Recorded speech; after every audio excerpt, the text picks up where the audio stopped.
good evening, good morning naman sa iba. Well, gusto ko lang pong i-share yung aking na-try na kung paano magtanggal ng watermark sa TikTok. Kasi mahilig ako mag-upload ng mga videos ko from TikTok sa Facebook Reel ko nung nakaraan. Which is bawal pala.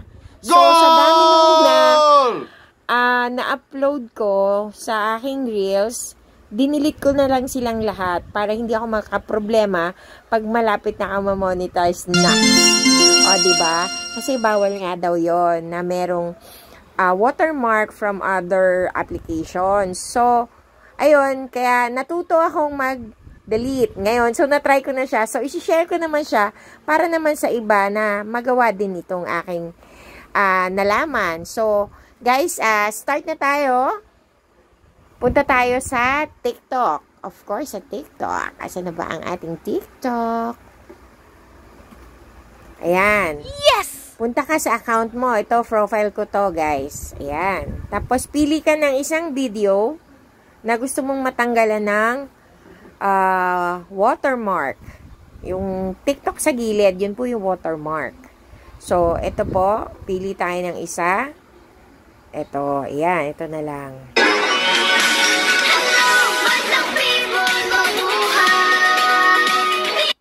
Ayan po.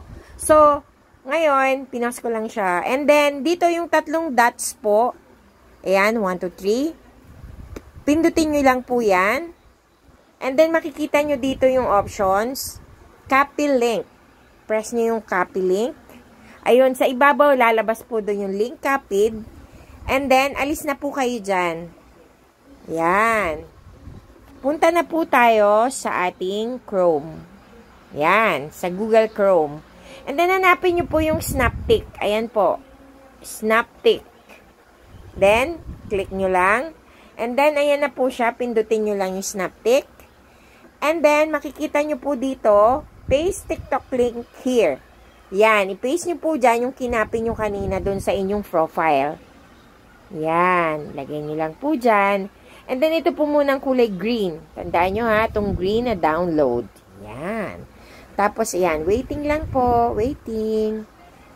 Ayan. Tapos, hanapin nyo lang po. Ayan na po siya, oh. No description pala kung hindi ko siya nalagyan ng title.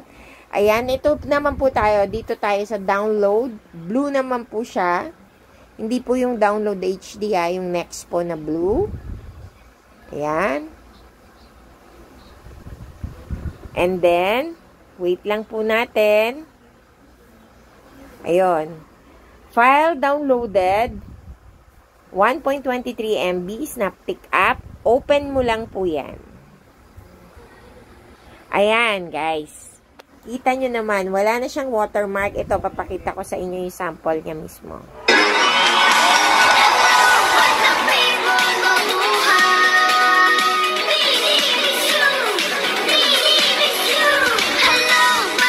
Ayan, di ba nawala na? So, makikita nyo po yan sa downloads nyo sa inyong gallery. Punta tayo sa gallery. Ayan, gallery. And then, hanapin nyo lang yung inyong downloads. Ayan. Ito na po siya. Ayan, yung iba kong na-download. Galing na po yan sa TikTok. Kanina ko lang nalaman. Sinishare ko agad sa inyo. Ayan, ito na po siya.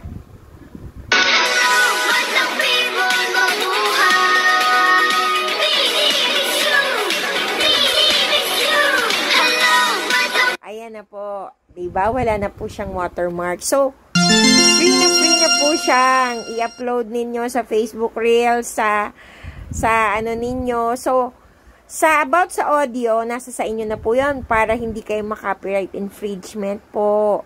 So, alam nyo naman na po siguro yung kung paano kayo hindi mapaka-copyright po. Well, yon. Hope may natutunan po kayo sa pagtanggal ng watermark ng inyong TikToks, ganyan, kung saan nyo man po siya i-upload. Again, thank you very much mga ka-reels sa mga nanood dito sa aking simple tutorial or sharing of knowledge na lang ang tawag natin, hindi po tutorial dahil hindi naman ako napakagaling. Baguhan lang din po ako but I'm sharing ng mga natututunan ko po. Maraming salamat po again and love you all. hope more followers, engagements, and mamonetize na po sana tayo. Maraming salamat po. God bless you all. Bye!